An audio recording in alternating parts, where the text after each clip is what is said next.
Good afternoon, everyone, and welcome to the 2025 In-Vehicle Visuals Report webinar. I'm Steve Newberry with Q. We are so glad that you're able to join us today. We're looking forward to your being with us for the next hour or so as we try to present information to the industry that is meant to be informative. It's also meant to be at least a path of action and giving the industry some details that they need to know as we move forward on the all-important automotive dashboard. You know, Q works very hard to help bring the industry together to make sure that we look as good as we sound, that we redefine and re-envision how we see the dashboard. And this is a project that we began in late 2023. We introduced our first report in early 2024, and this is our second report.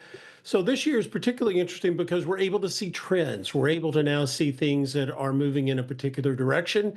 We're able to see how those might impact the decisions that we make, both from a programming and from a presentation standpoint.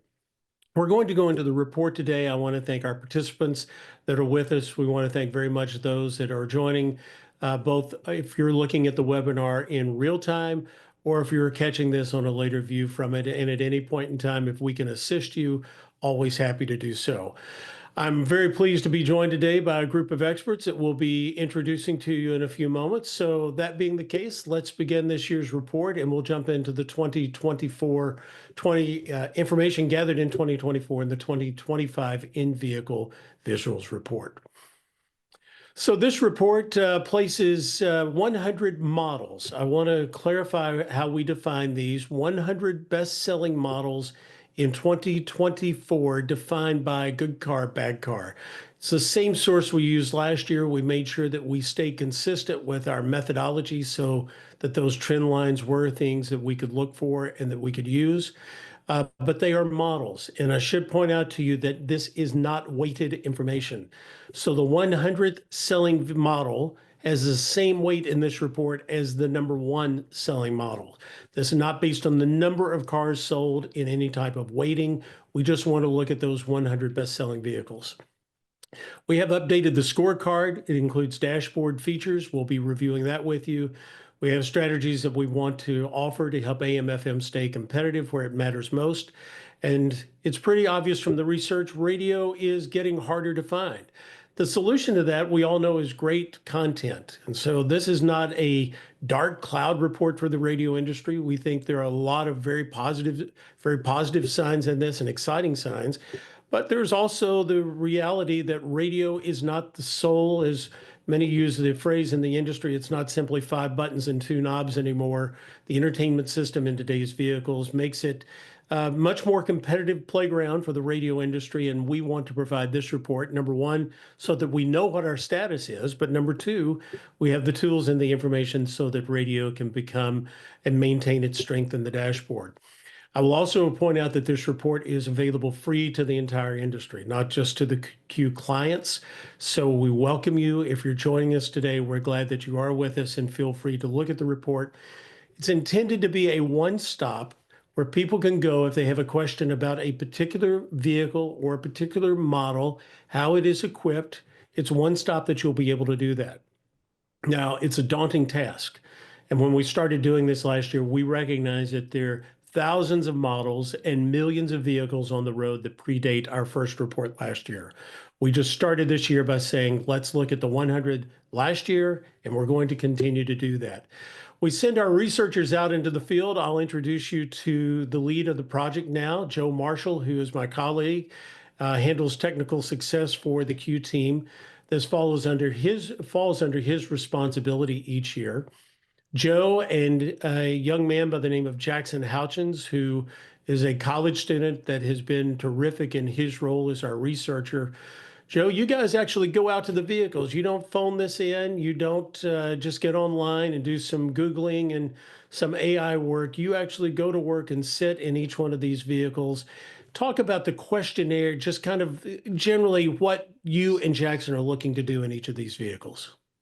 Right. So we expanded the questionnaire a little bit after reviewing the data from last year. We added some questions focusing on the different audio sources in the car, some actual number of touches it takes to get to the radio, how accessible is the radio in each vehicle. But yeah, we've identified several markets where the major auto dealerships are, and we take the list of the 100 and we find out where there's stock of these cars. And sometimes we can get all of the cars at one dealership. Sometimes we have to fill in the gaps and go to a different market and find stock there. But we do sit in each one of these cars. We take dozens of pictures of each car and present the best views of those in the report. But we have quite a database of photos from all these cars, from the menus to the radio screen, and other selections you can make, settings, things like that. But Jackson Houchins, who you mentioned, did a lot of the legwork this year, and we have that list of dealerships actually on a thank you page if you guys want to check that out. But it is quite the task, literally sitting in every one of these cars in the different markets. But we thought that was an important commitment for us to make. If we were going to do this research, we wanted to make sure that it was hands-on research. Yeah. So Joe and Jackson go out into the marketplace, they compile the raw data, and then we hand it over for the second year to Doug Hyde. You see Doug on your screen. He analyzes the data for us. He is an experienced and engaged broadcast researcher. He's analyzed the data, and he helps to identify the 6 key findings that rise to the top of the information pile of what he sees as being the trends. And then we hand it off to our industry experts, Fred and Paul Jacobs, Joe D'Angelo, and Mike McVay. I'll point out now, you might not see Mike. He is fighting travel headaches. As you know, there's some storms moving through the eastern half of the United States today, and Mike has been on plane since 10 o'clock this morning. We hope he'll be able to join us, but if not, we'll present his information and research. So let's go to the next slide, Joe, and we will talk about some terminology and definitions that people will hear us using in this report. There are 2 terms that are becoming more prevalent this year that we want to talk about. One is audio forward, and the other is radio forward. The audio forward is a term that is used to encompass those radios or those entertainment systems that have an audio or media button. They don't have a radio button or a virtual button on a touch screen. They have a system that says audio, media, entertainment, something along those lines. But the big key to this is those generally default back to the last audio source played. So if you're listening to those equipped vehicles that have the audio media button, when you come back into the vehicle, or if you're driving home and you're listening to a radio station, you get in the next morning, it'll come back to the radio station. But if it were an audiobook, it'll go back to the audiobook, or it will go back to Spotify or Pandora or XM Sirius or a podcast. Whatever the last source of audio is where it will default back to. We're going to talk a lot about why that's important. Radio forward is the designation that the operating system opens to a radio screen at startup, or it has an easy to locate dedicated radio button that makes it easier for someone to say, yes, I want to get to the radio station. So as you'll see, about 75%, 3/4 of the vehicles in our study are audio forward. 25% of those are radio forward, and that's going to be a big finding that you'll find today from our experts as we talk about the impact of that on the radio industry. Joe, quickly work through these definitions that you and others have developed so that people have the common platform as we're discussing today. Yeah, some of these may be self-explanatory, but there's a lot of technology built into vehicles. So it's very important to understand when we say something is built in, this means if you forgot your phone at home, it's still going to work in your car, right? The phone is not necessary. And this could be due to different reasons, the internet connectivity in the vehicle, or something that's on board. Of course, the infotainment system, this is the vehicle's hub for all audio and entertainment and connectivity, which would include, Bluetooth and the phone connections. Last touch is, this is a term we're using with the intent, of encouraging radio stations in their content to get that last listen, that last touch, so that when the vehicle turns back on, that is what is presented as the audio source. Metadata, of course, these are the text and images on the vehicle screen. This includes RDS on analog stations, HD radio, metadata coming from connected car sources like DTS Auto Stage. And of course, there are album art and logos associated in that metadata as well. Smartphone integration, we all have heard of Apple CarPlay and Android Auto. That's relatively widespread now.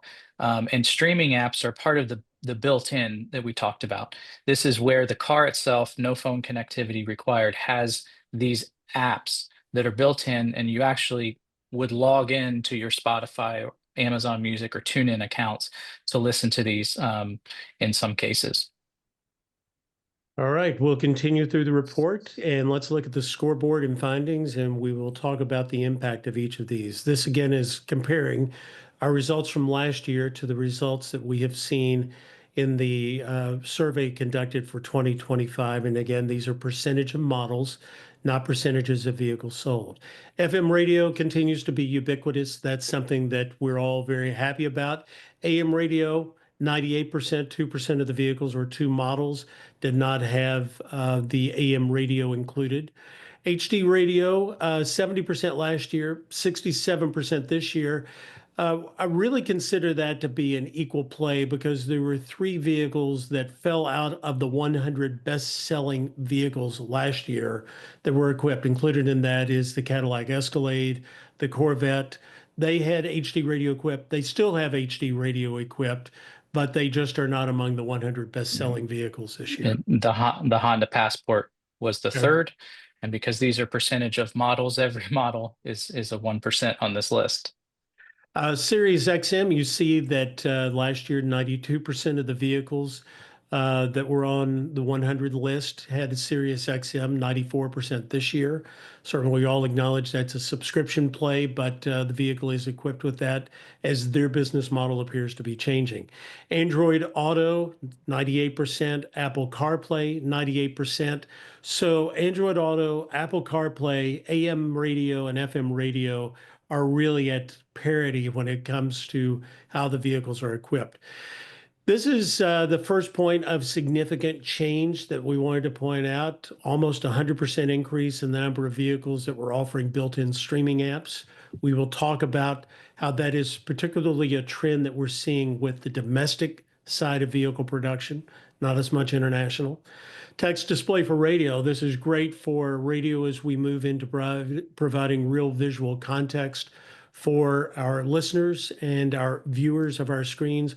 100 out of 100 vehicles surveyed have the ability to get text information that stations transmit. And again, this year, flat number, 60%, which I think we were all quite surprised by that number last year. 60% of those vehicles have the ability to display images as well. And then the other statistic of importance that we will be talking about today is the fact that the radio button. Last year, there was a designated radio button, a button that said radio on the dashboard or a virtual button through a software touchscreen application. That number fell by a third this year. I was asked a couple of times when I presented this last year if 36% was good. I said, I don't know. We'll see what the trend is next year, whether that's stable or whether it's shifting. We have our answer. It is shifting, and that's part of the last touch, last listen, last view, because it's harder to find radio, so making sure that we keep ourselves in that game. All right, next screen, please. When you go to the data dashboard at qreport.com, you're going to find more than 200 vehicles because we accumulate as many vehicles as we can, but you'll find the 100 vehicles plus that are available for the data report. Joe, if you would kind of outline for people what's available when they get to this report. And then the next screen, I think, is really the telltale when it shows how much information you've accumulated about each of these vehicles. Yeah, something to note moving forward is this is going to be cumulative. So we're going to add all of the vehicles in, and you may see some older models pop up in there as we get those details. Most of these models for this 2024 sales year are going to be the 2025 models. And on this page, you're going to see everything that's sortable, and you can actually search. So if you just want to type, look for all the BMWs, you can type BMW, Audis, model names, model numbers. It's a very flexible search system. When you get into the actual details, we've got a summary on the first page, but really as you click on each line item, you're going to see these details that pop up. And these details are going to include the overall radio features, right? Do they have FM? 100%. So that's RDS. Do they have HD? Do they have DTS Auto Stage, CarPlay, and Android Auto? Also, what are the actual audio apps that may be on board or built in? And we've also noted in some cases there's Google built-in systems, which also ties into the Google Automotive Services, and that's an operating system essentially that brings some of those internet connected things into the car. We'll have notes on operation of the radio. If there's we found that a couple of the cars had swipe from right to left to bring in a larger radio screen that was somewhat hidden.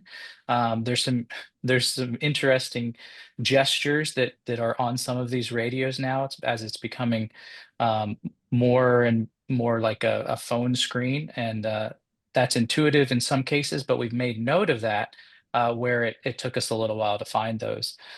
We also make some notes on how the RDS and HD text is displayed, and of course, whether it displays the artist experience on the HD vehicles. That is, is the text displayed in full?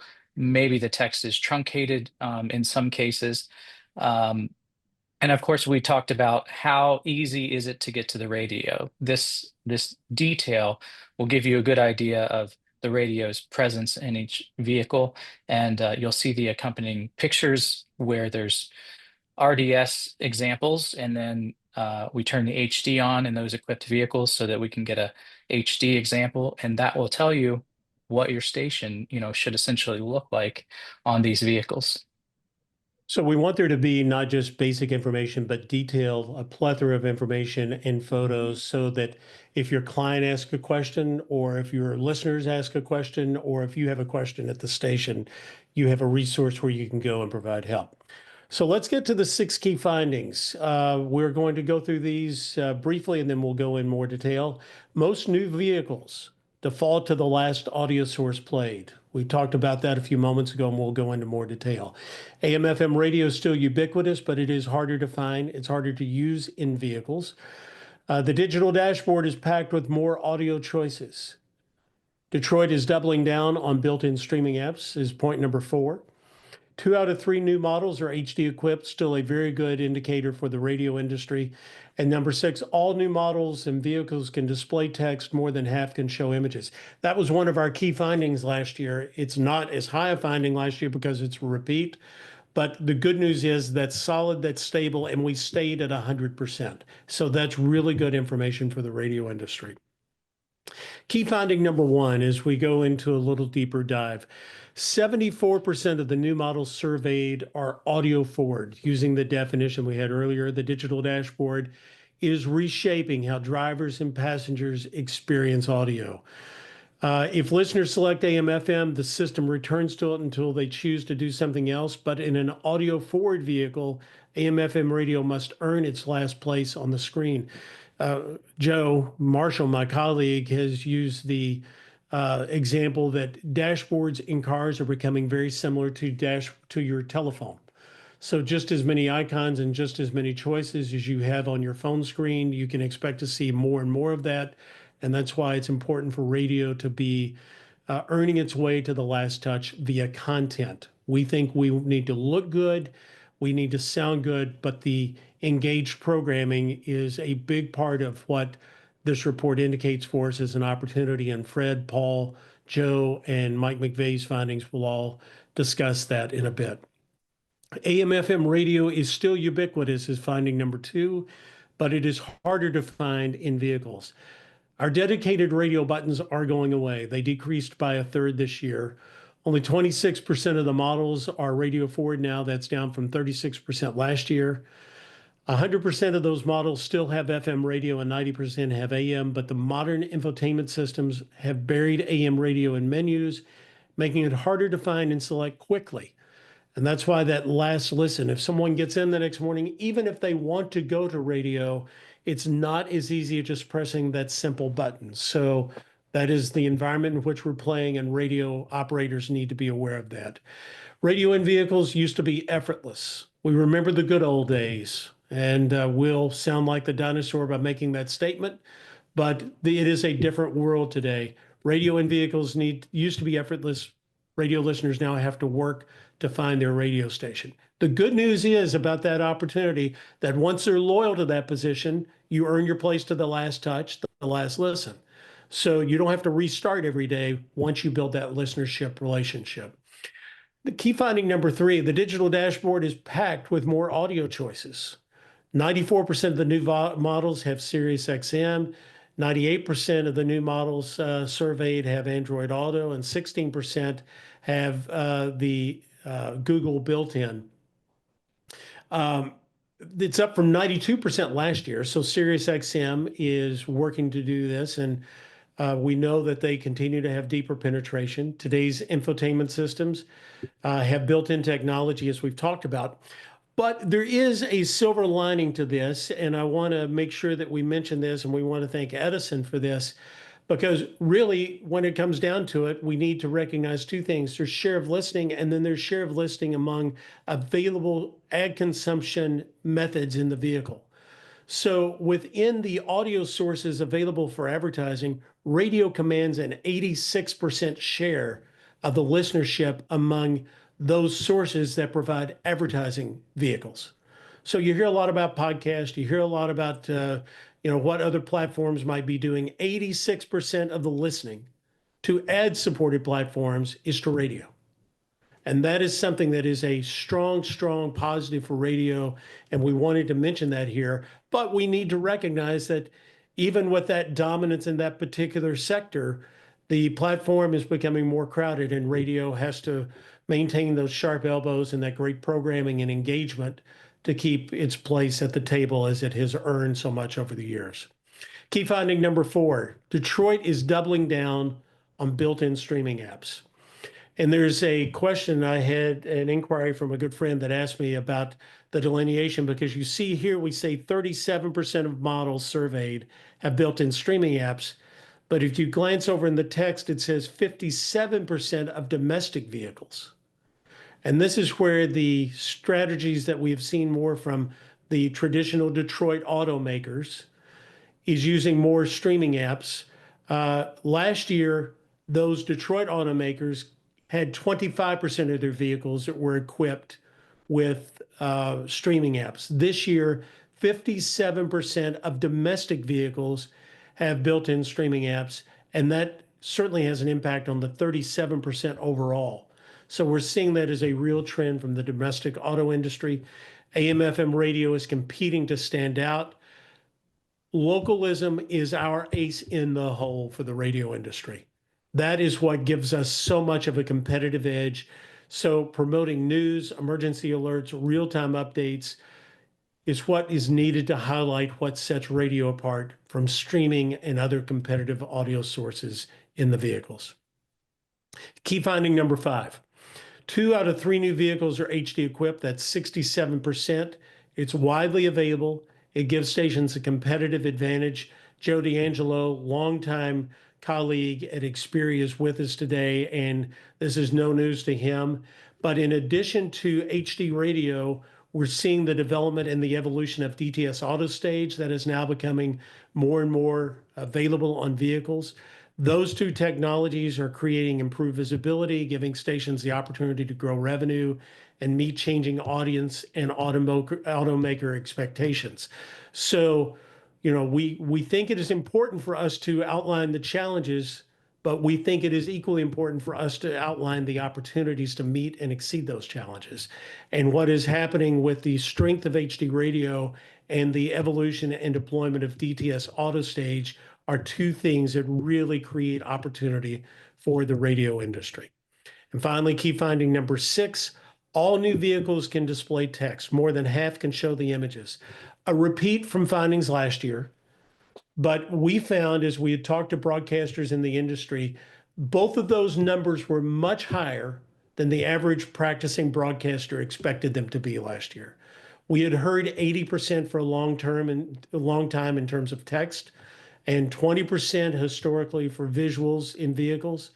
Well, those numbers are shifting, and in this new model year, 100%, as in last year, 100% of new vehicles can get text, 60% can get the images that come with the artist experience that can include station logos, it can include album art, it can include information about clients, advertiser messages. So there is a real opportunity that continues to be deploying more and more. So those are the 6 key findings that we wanted to get through with this group.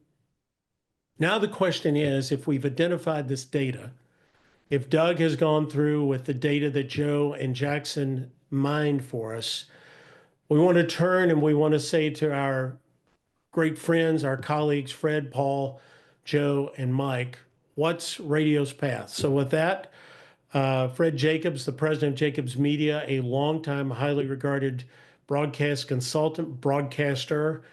Fred, you're a great friend. I always appreciate you participating in this, and we'll give you the first kickoff in terms of what you think the path for radio broadcasters should be. Well, thank you, Steve. I appreciate being a part of this again this year. Before I jump into my takeaways, I just want to let everybody know this is a great study, a real service to our industry. No question about that. It's easy to read. It's pretty brief. My recommendation is share it with your entire management team. And so all of us are going to take a shot at what we thought stood out to us. So let me move into that. I mean, Steve pointed out the AM FM being ubiquitous in cars and trucks. You know, 100 years later, after broadcasters and the automotive industry really started connecting up in cars, is a great thing. But because of just the vast number of entertainment and information sources, the lack of uniformity from one make or model to the other, and then just the growing complexity of these systems really make discoverability of radio and radio stations more difficult for most of us who are over the age of 30, and yes, that's me. When we learned how to drive a car, there wasn't any radio technology to learn. It was all just easy to use in front of us. It is not like that today. So second point, as a result of pretty much everything being available through the car or through the dashboard on your phone, radio really needs to rethink that whole competitive battlefield in the car. It's no longer just one radio station competing against another local station down the dial or two. You've heard this from me before. Radio competes with everyone. So what is it about your radio station that is unique when people are in their cars? Is it that you are live? Is it that you've got a great morning show or a charming afternoon host? Is it your station's reputation for giving your listeners that sense of place, the ability to hold up the mirror to your market and reflect that local vibe back? I mean, those are the things that programmers need to think about now in the cars. Next point, we've already touched on the last thing, first thing characteristic, and I think that may be the big takeaway of this year's study. But what it really means is there is no dead day parts anymore on the radio. I'm not sure there ever were, but a lot of radio stations and companies have gotten away from late nights and weekends and all of that. And the bottom line is if people stop listening at that moment in time, what is there to actually listen to on the radio? So thinking about that, many years ago, Paul's first job was for WNIC in Detroit for the late Ed Christian. And back then, WNIC had a great morning show, Jim and Jer, but the real secret sauce was they had a nighttime show hosted by a guy named Alan Allman. It was the Pillow Talk show. And this guy whispered sweet nothings into the ears of thousands of women in the marketplace. And as Ed said, he had bookends between the morning show and Pillow Talk. The audience went to bed with Alan and woke up the next morning with Jim and Jer. So we're kind of right back to that square one. Next point, engaging the in-car audience, so important. Obviously, the car is still radio's #1 listening location. As an old boss of mine used to say, put yourself in the shoes of your listeners when they're driving along with you. So what's going on in the world or in your market today that resonates with them, whether it's April Fool's Day, the rapidly approaching tax season, tariffs, March Madness, how can you more effectively engage with your audience when they're in their cars?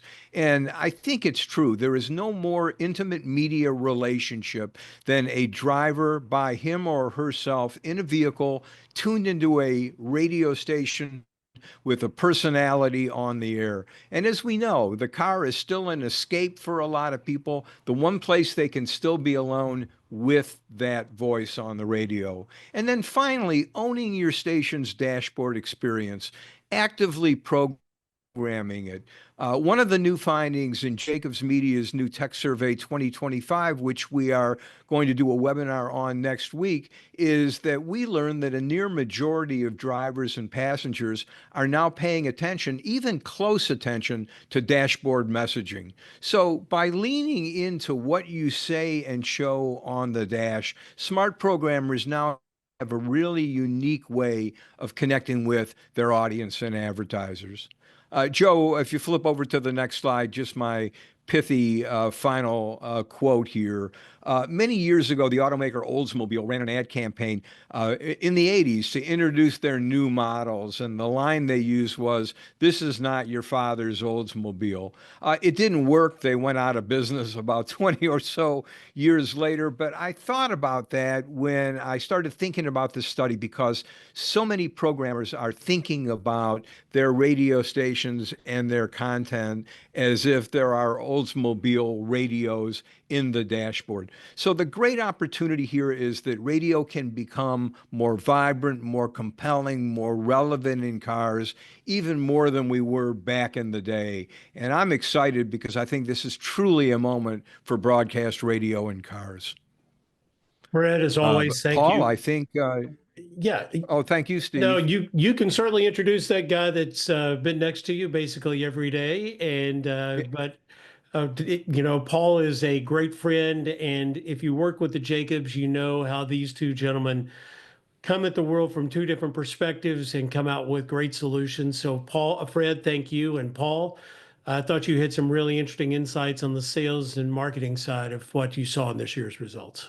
Yeah, as I looked at the study, I looked at it through the lens of, if I were a sales manager, what would I do with this? And, as competition for radio has increased, especially in the car, as this study shows, advertisers haven't hesitated challenging us. They're constantly saying radio is over. No one listens to the radio, quoting their kids. We know this isn't true, but it will take root if our salespeople aren't talking to our advertisers, utilizing data like this in this study and the Edison research and tech survey to really show radio strength and viability in the car.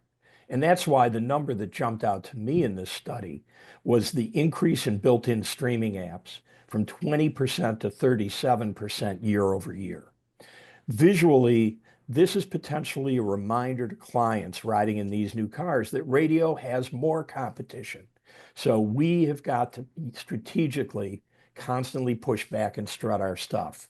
So in that first point about sales teams, yes, we can't expect advertisers to figure out what you are doing by themselves. So if you have a strong in-car strategy with ad graphics, with strong RDS, salespeople should be showing and reminding that your station at minimum is equal to Spotify and Sirius from a graphic standpoint. Number two, the stations that take that first mover advantage, it can really help, because being able to provide these in-dash opportunities to advertisers is a major opportunity, and being first is even better. And even those advertisers hearing this message who don't participate in getting their message up in cars, they need to hear the message, because they need to know and be constantly reinforced that your station and our industry are leaning forward, not leaning back. Regarding CarPlay and Android Auto being standard, as it's getting harder, as Steve pointed out, to find a radio in some dashboards, our tech survey data show the adoption of CarPlay and Android Auto continue to grow, but don't assume your audience or your advertisers know that your station is also streaming in cars and is available on these platforms. And even better, with CarPlay and Android Auto, you could also provide podcasts. So it is yet another step up for radio. So make sure that the feature is consistently promoted on the air, because people are getting new cars every day, but also make sure that your advertisers are aware of this.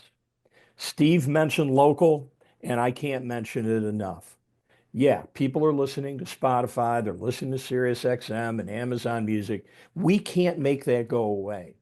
But the data point that Steve shared from the Edison research about the fact that if a local advertiser wants this availability and accessibility in the car, good luck going to Spotify or Apple Music, forget about it.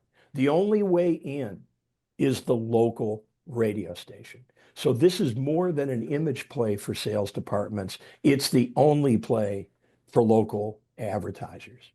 And finally, despite all this competition, your ability to combine audio with visual ensures your continued dominance in local advertising. Too many advertisers think of our business as an old medium. The ability to enhance a local advertiser's message and presence in the dash, this is a significant upgrade. This is a lot better than a remote, okay? You're in the car in that intimate situation. So it makes a strong statement that radio is leaning forward to provide advertisers with new, relevant, effective opportunities. So the data are telling, but how salespeople take this out to market is really important. Don't let this sit on the corner of your desk gathering dust. If we don't use this to enhance our value to local advertisers and not only maintain a competitive edge, but enhance everything that we do right and that is valuable about us, we're going to miss this opportunity. Radio in the car is that important. We got a great sales pitch, but nobody's going to know about it unless we're out there every single day putting it in front of our clients. Steve? All right, Paul, thank you so much and appreciate that. That sounds like we're in a good sales meeting on a Monday morning, getting ready to send the troops out on the streets. So it's what I do. That is great. Joe D'Angelo is the Senior Vice President, the face for many of us of Xperi within the United States, but he is with Global Broadcast Radio and Xperi. Joe, you've been banging the drums, and a lot of this that you're hearing from this presentation today, you've been saying for many, many years. But as you looked at the data, I'd be very curious and would appreciate your sharing what your thoughts were. And you have some insights around the corner that the rest of us don't have in terms of, what some developments are. So please share.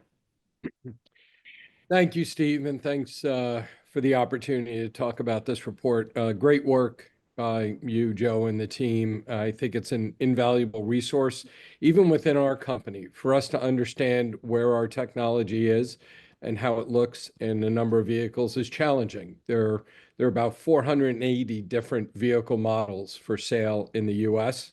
So this is incredibly valuable research. Believe it or not, we're in the 20th anniversary of HD radio. It was launched 20 years ago this coming April in cars. So that'll be a big theme of NAB next week.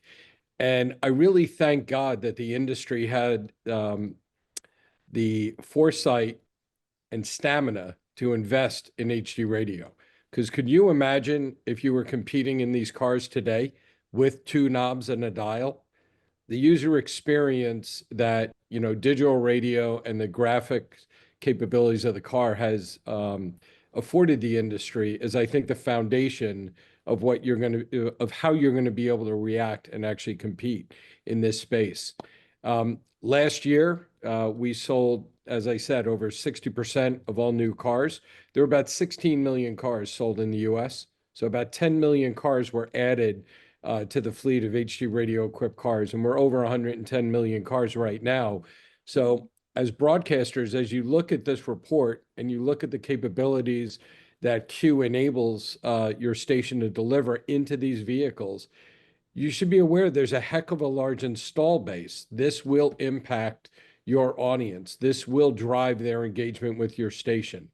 And we're also very happy that, you know, 2 of the top 5 automakers, Toyota and Ford, have committed to moving to standardization with HD radio. So you're going to see even a more rapid acceleration of vehicles into the market as those new models get refreshed and they start moving into the marketplace.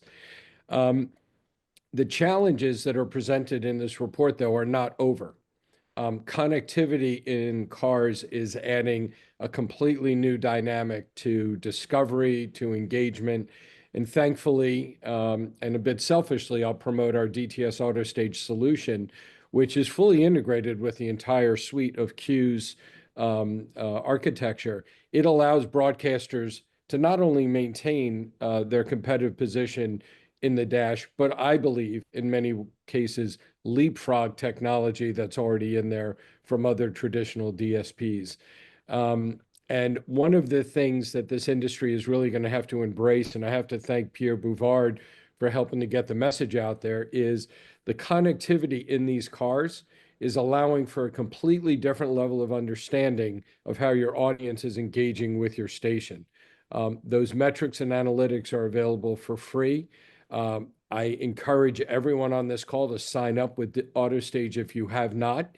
It works for both analog radio stations as well as HD radio stations, and will just equip you with a different level of insight and ammunition for your program directors, your sales teams, and even your station engineers. So, Joe, if we can go to the next slide. And so, you know, my kind of takeaway observation here is these in-car media systems are accelerating rapidly. You have these big players like Google and Apple. There's big news coming out next month about CarPlay 2.0. Everything is changing in the landscape in the car very, very quickly. It's got a life cycle more like a cell phone than a traditional car now. And the industry really needs to recognize that and seize the opportunity to exploit the tools that you have at your disposal to compete in this ever-changing dash. So I took a little liberties, deviated from my quote, but I'm pretty passionate about this and very, very enthusiastic about the future of radio in the car. Thanks so much, Joe. And for the person that deserves the medal of the day for what they've gone through to get to this presentation, Mike McVay is in some airport someplace with his Zoom engaged. Mike McVay, one of the most recognized programming consultants and broadcasters in the country, a great friend of the industry and a great friend of everyone that's on this call. This entire group collaborates so well. But Mike, let me turn it over to you, and you're the last stop before we get to our group discussion.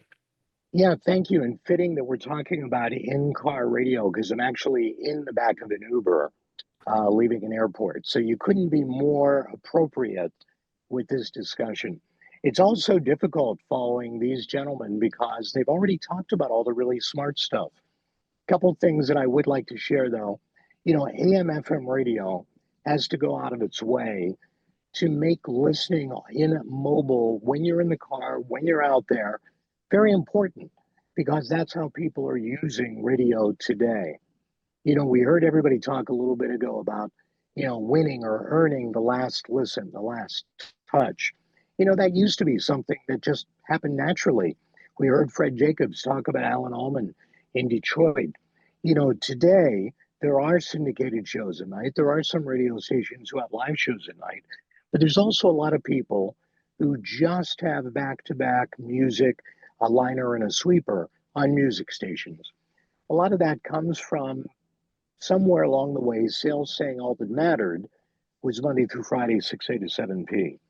And the reality of it is evenings, weekends, afternoon drive are all very important because it gets people back to that last touch and using the radio again. You know, audio forward vehicles vary how you find the radio.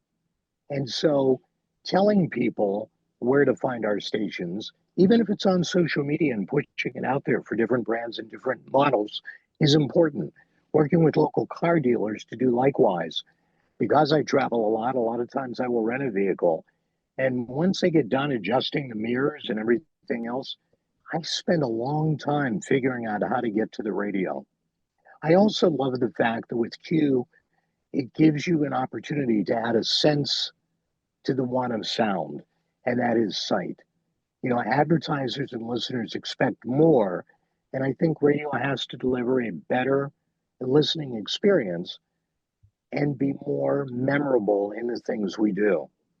Radio can be memorable by enhancing AM/FM's radio in vehicle experience by talking about things that are directed at people who are in the cars. And I guess I would leave you with this one thing in that regard.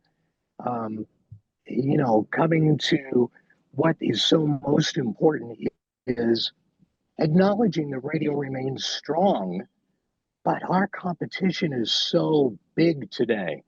We see in podcasting world adding visual to audio, and it drives more people to podcasts. So displaying real-time visuals, giving information like song titles and programming messages, and even involving traffic reports and updates in it, those are things that have value in the center stack of a listener's car. Thanks for tolerating all of my insanity today and arriving a little bit delayed to this session. But again, I can think of nothing better than being in an auto when we're talking about in-auto listening. Yeah, that is great. So, Joe, let's recap very quickly the six. You can see those new models default to the last audio source played. Number two, AM/FM radio is still ubiquitous, but it's harder to find. Number three, the digital dashboards packed with more audio choices. Number four, Detroit appears to be doubling down on the built-in streaming apps. Number five, 2 out of 3 models are equipped with HD radio. And number six, all new vehicles can display text. More than half can show images. So let's now go to our group display. And I had a question that came in. This is from a broadcast executive. He said, can you provide me with an approach to the following based on the study? And it says, with radio apps still inconsistent across markets and aggregators dominating mobile streaming access, the pressure is on stations to create richer digital experiences. The study urges broadcasters to embrace HD radio functionality, embrace visual metadata, and improve app design and functionality to keep up with listener expectations that are shaped by YouTube, Spotify, and Apple. So I think the question to that is, there are lots of challenges out there. What is the key thing that each of you would give this broadcaster to say in today's world where you've got the proliferation of aggregators, you've got the additional apps that are there? What are the first steps, or what's the path of action for those broadcasters? And I'll make it a jump ball if anybody wants to take a swing at that. Well, not being a shy sales guy and somebody who owns a mobile app company, I would say just get a really good mobile app that provides, strong functionality and reliability, and make sure that it works with Apple CarPlay and Android Auto. At this stage of the game, it's table stakes. So, and what Apple CarPlay and Android Auto do is it puts you on a level playing field with Spotify and everybody else. Your icon logo is right up there with everybody else's. So to me, at just a baseline, I would do that. All right. Another question, can you talk a bit more about how the dashboard display can be used to convey not just information, but the station's personality or vibe. And I'll go to Mike and Fred for that. How do you convey the personality or the vibe of the radio station using the visual? Fred? Muted. You're muted, buddy. I have an example in one of the decks that I use that the late WBOS in Boston used, and I thought it was just brilliant. On Mother's Day, on their display was "Call Your Mother." I mean, it is a perfect in the moment personality. I mean, all of a sudden now the dashboard is part of the content personality of the radio station. But as a programmer, you've got to start thinking about the dashboard as an extension of your brand and of your creativity. And too many programmers now don't see it that way. And I think if we can move the ball forward here, and I know programmers are up to here with all kinds of responsibilities. They're busy, they're doing all these other things, but keep in mind, this is still the #1 listening location for your radio station. So a little bit of creativity to engage the driver and the passenger goes a long way. What do you think, Mike? Yeah, and I'll tell you what I would do is I would use it to promote upcoming contests.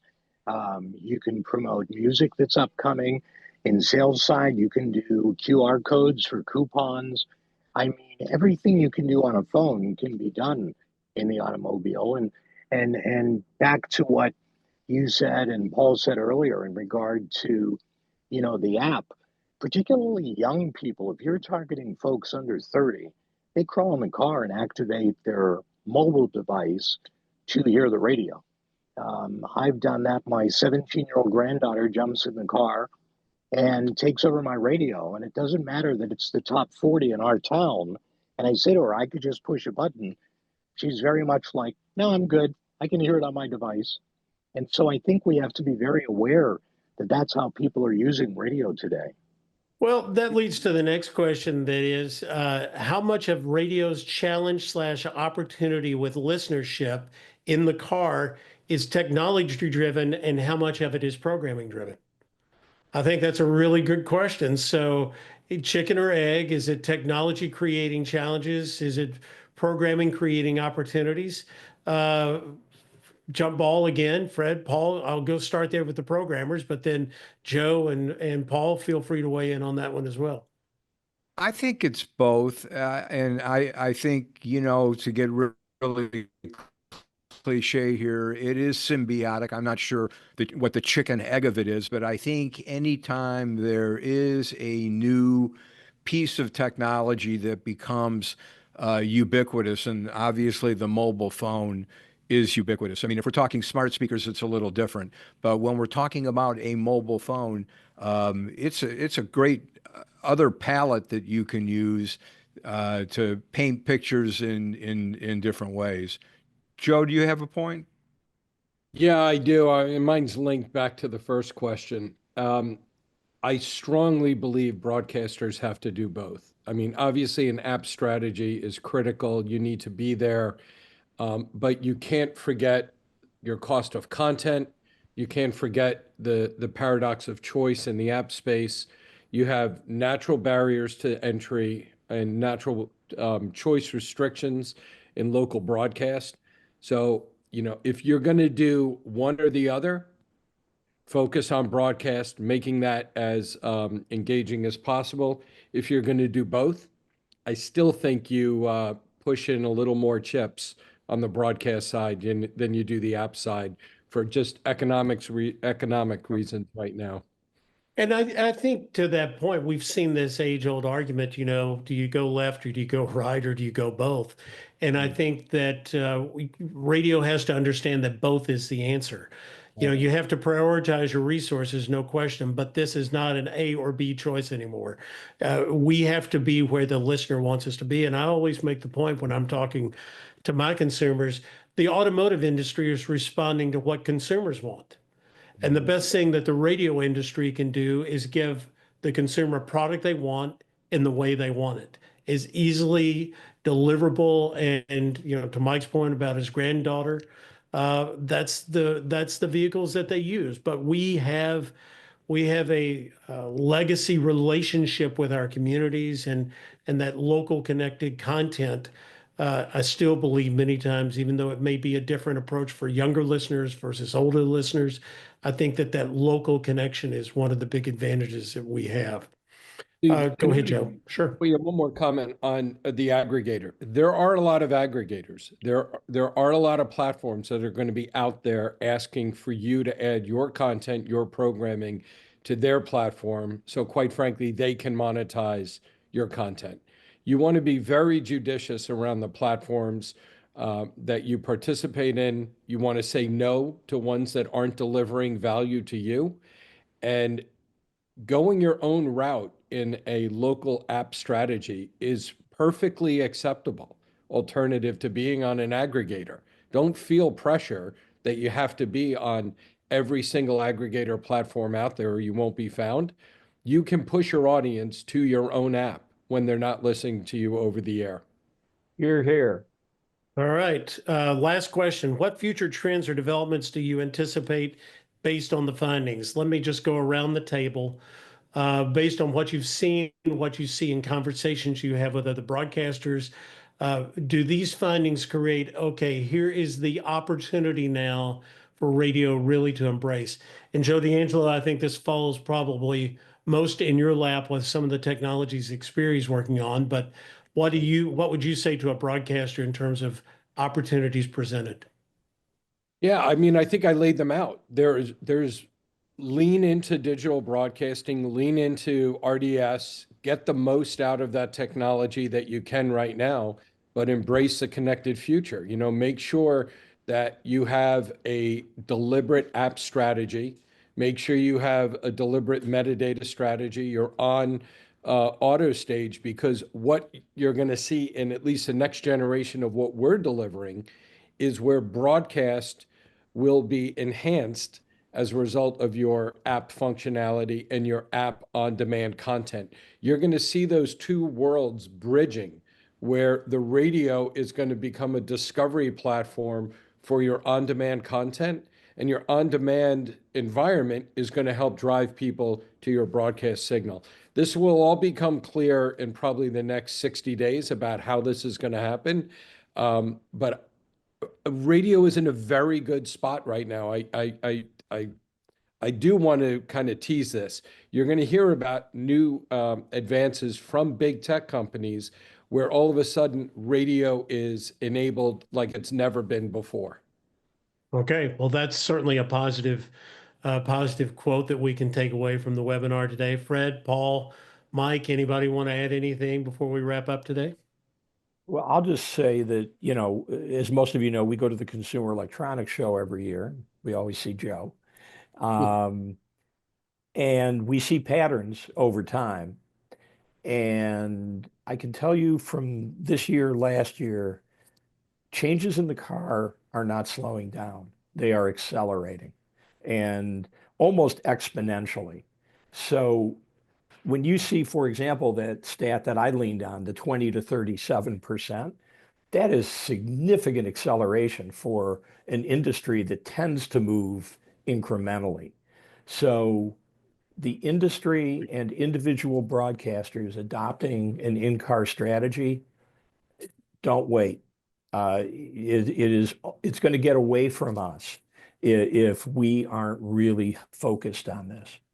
So I'm gonna jump onto that real quick, Steve. You know, speaking of CES, the screenification effect, where multiple screens are ending up in cars, and the big screen that is there, the pillar-to-pillar screen, just keeps getting bigger and more sophisticated. But something that we did see kind of bubbling under a bit, it's a technology that's been around for a while, but BMW is really pushing it hard, is the heads-up display, where a lot of the information now is being actually displayed right on the windshield, front and center with the driver. And the moment I saw BMWs this year, my first thought was, what is Q going to do to make its artwork look really cool in these heads-up displays? So I've just laid down the gauntlet, guys. Let's see what you can do.